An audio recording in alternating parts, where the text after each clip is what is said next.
again, thanks for coming into the webinar today to learn about the very basic kind of overview of the comprehensive review of the State Wildlife Action Plan. The purpose of this webinar is to give everybody an understanding of what the State Wildlife Action Plan is, why we have it in the first place, how it was developed initially. This is a comprehensive review. We're not starting from scratch. How it's used, and why review it. First off, my name is Eric Odell. I'm the Species Conservation Program Manager for Parks and Wildlife and the project lead for the comprehensive review of the State Wildlife Action Plan. The State Wildlife Action Plan is a 10-year vision. It's really a conservation blueprint for managing Colorado's fish, wildlife, and natural habitats. And it shares many of the same elements and concepts with other wildlife action plans across the country. So all states have developed what is termed the State Wildlife Action Plan. Has gone by various other names as well. A comprehensive wildlife conservation strategy is something you may have heard about as well.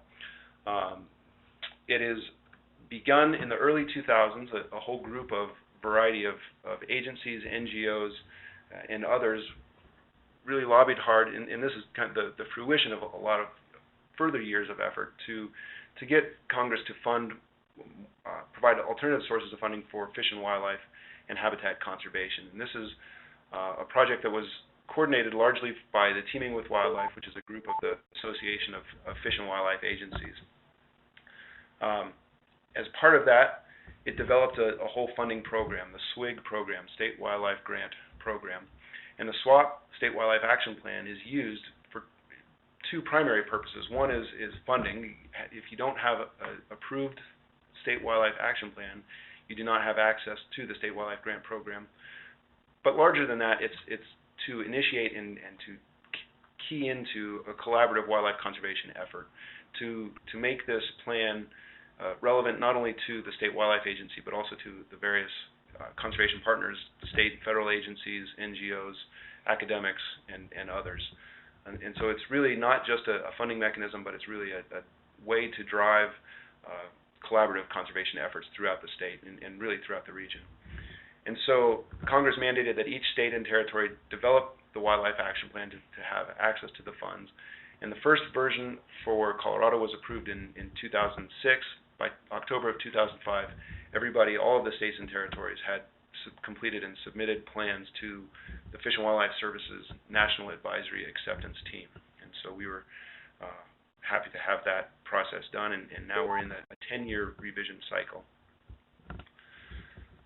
So the basic ideas behind what a State Wildlife Action Plan is really, as I said earlier, to develop a conservation blueprint, develop clear and compelling conservation goals, to establish a prioritized framework for the conservation of rare and imperiled species, to identify important conservation areas on a geographic scale, to support conservation efforts that preclude the need to list species under the Endangered Species Act, to help keep common species common, that goes towards precluding the need to list, and importantly, engaging the public and partners in wildlife and habitat conservation. So although Colorado Parks and Wildlife, all state wildlife agencies are tasked with coordinating and leading the conservation program, or the drafting of the state wildlife grants, it's really a much broader aspect, and this is why we really are incorporating lots of public participation and comment throughout this process. And we'll get into how we're going to do that further in the presentation. So all state wildlife action plans throughout the country have 8 required elements, and I'll go through each of these in some detail, and you'll see how this comes into the timing of public participation and as we seek comments and input on the plan that we're putting together. So the first element is the information on the distribution and abundance of species of wildlife, including the low and declining populations as the state and Fish and Wildlife agencies deem appropriate, that are indicative of this diversity and health of the state's wildlife. This is something that's become known as the species of greatest conservation need. In the first version, in the 2006 version, we had Tier 1 and Tier 2, which were approximately 110 species in each of those tiers.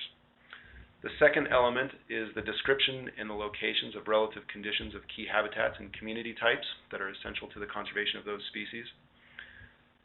The third element is the description of problems or stressors which may adversely affect species that are identified in element 1, the species of greatest conservation need, or their habitats, that element number 2, as well as the priority research and survey efforts that are needed to identify factors which may assist in the restoration and improved conservation of these species and habitats.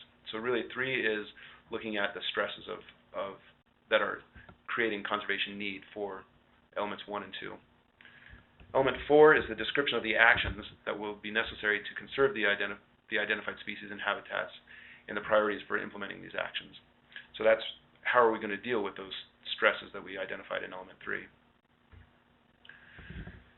Element 5 is looking at the plans for both monitoring the species that are identified, the species of greatest conservation need and their habitats, as well as monitoring the effectiveness of the conservation actions. Are we able to move that needle and be proactive or be successful in addressing the conservation needs for those species and habitats? Elements 6 through 8 are less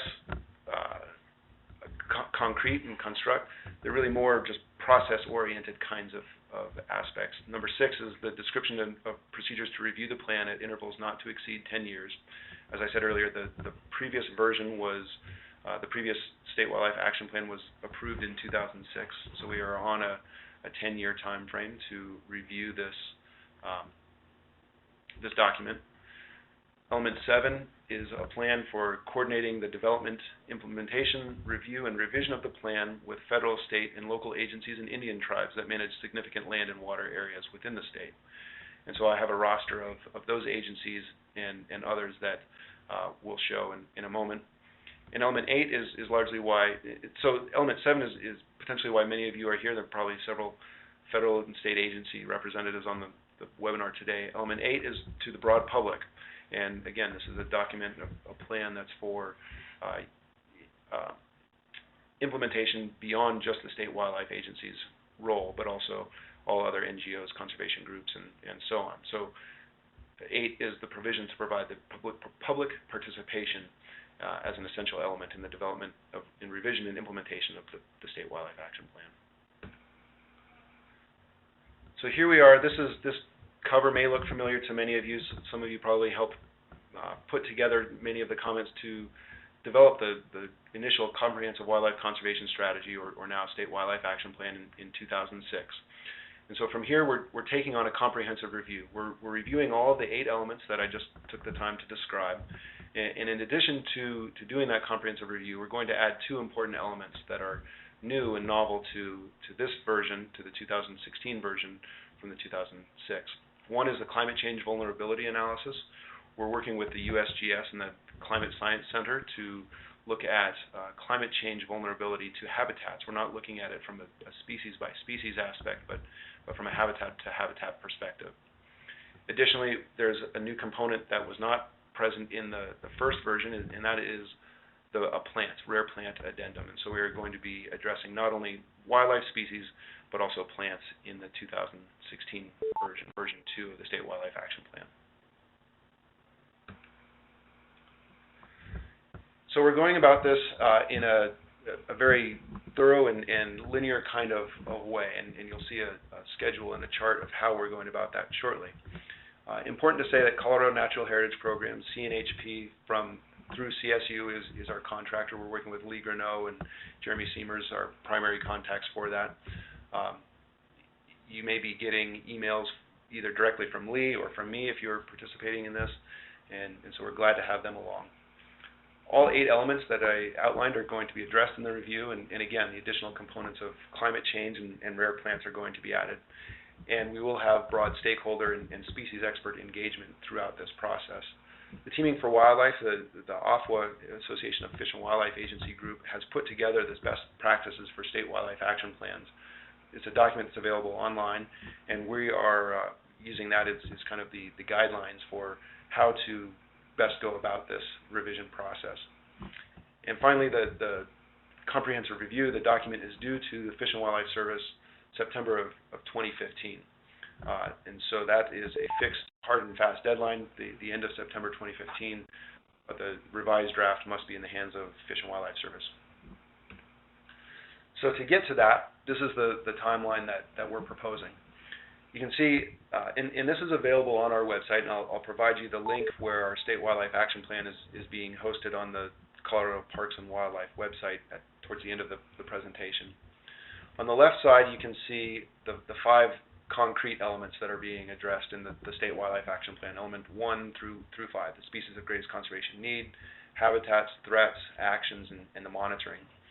And then the months. And so you can see element 1, the species of greatest conservation need, is going to be active for public participation in early July. And that will be distributed via the email that you all either have presumably signed up for, or it will also be posted on the website, the Colorado Parks and Wildlife website. And then we're going to go through these subsequently. And so element 2 will be probably the next month, and kind of building on this piece by piece, rather than throwing out a 500-page document towards the end of 2014 or 2015 and asking for input. We're really trying to get input and maintain a good string of communication throughout the process, and really be comprehensive and thorough throughout the next 12 or 14 months to develop this wildlife action plan. The writing and review cycle is really where Colorado Natural Heritage Program, CNHP, is going to be involved in this. And then, of course, towards the beginning of 2015, as we have outlined here in February and March, we will have a complete document that will be out for review, and then we'll incorporate review and submit for our leadership approval, and then ultimately to the Fish and Wildlife Service by September of 2015. Now, importantly, there's a yellow box in there. The timeline is subject to change. This is our anticipation, and our intent is to stick to this timeline. There may need to be modifications based on progress, however we proceed with things. So as I mentioned, the element 7 is the land management entities that we are engaging with, and many of those are here on the phone and webinar today. And we are reaching out to those that are not, and so very glad to have that and to be re-engaged, I should say, with those groups.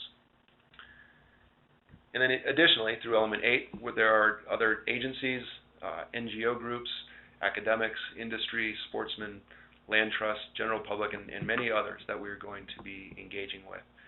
You may have noticed on the Gantt chart, and I can go back to that real quickly here, towards the end of 2014, beginning of 2015, in December and January, we have a kind of a placeholder for a stakeholders workshop, which we may, depending on how the progress goes, depending on the kind of input that we get, it may be valuable to have time for everybody in a face-to-face setting. And so we're kind of holding that open as a placeholder for that. If you have strong feelings on that, we would be very interested to know if and how that could best be implemented to suit your needs. So many of you may have seen Colorado Parks and Wildlife has recently revised our website. If you go to that main homepage, cpw.state.co.us, and then search in that search box on the top, this is a screenshot of our website, search in this box here for State Wildlife Action Plan, it will take you to this page. And this has really the background information, some of what I just shared with you today. It has the next steps, and this will be the location where we are posting and saving and sharing information as we go through each of the various elements throughout the next 12 or 14 months. Additionally, you may have already signed up for our email listserv. That this email address is available on our website as well. If you send your contact information to this email address, and just so that it's sure that you get it, it's DNR_SWAP, SWAP _input, INPUT, at state.co.us. You'll be added to our stakeholder email list. And as a test, I sent an email just before this webinar began with the call-in information. If you did not receive that email, please send and you want to be a part of this listserv, please send your email information to that address, and you'll be added to the list. With that, I'll open it to questions. Lee is monitoring the chat box there. That's probably the best way to go about this, to see what kinds of questions there are out there. Again, we really look forward to, I'll give it a few minutes now to have some questions come in, but we really do look forward to this process and your contributions and input throughout the next year or plus to develop the State Wildlife Action Plan. Okay, we're not getting many chats coming in here. If you're welcome to unmute your phones and speak that way if you'd like to have any questions. If we don't hear much, we will stop the recording, stop the webinar, and thanks very much. But we'll give it a few more minutes and see if anybody has any more questions. Hey, this is Chris Rowe, Rowe Ecological Services. I was just going to ask you a question. Why is this, if this is a wildlife action plan, why are we incorporating sensitive plant species into it? And who's going to be doing that? The plants are being incorporated. The plants are being incorporated because it's certainly within the realm of the State Wildlife Action Plan. The document has been done. The addendum has already been written through the Natural Heritage Program, Colorado Natural Heritage Program, and so incorporating that is going to be a relatively easy process through appendices and incorporating the existing document. All right. So is it just all sensitive plants, or are we talking about sensitive plants that are crucial for wildlife habitat purposes or forage purposes? It is not specific to wildlife forage purposes. It's state sensitive plants. Okay. Thank you.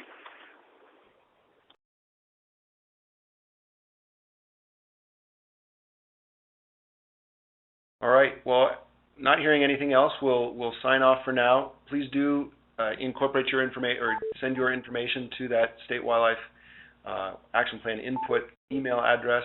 Pay attention to the website, and we will be sending out information to that listserv as we post information for each of the various elements as we go through the process. We look forward to working with you, and thanks again for the interest.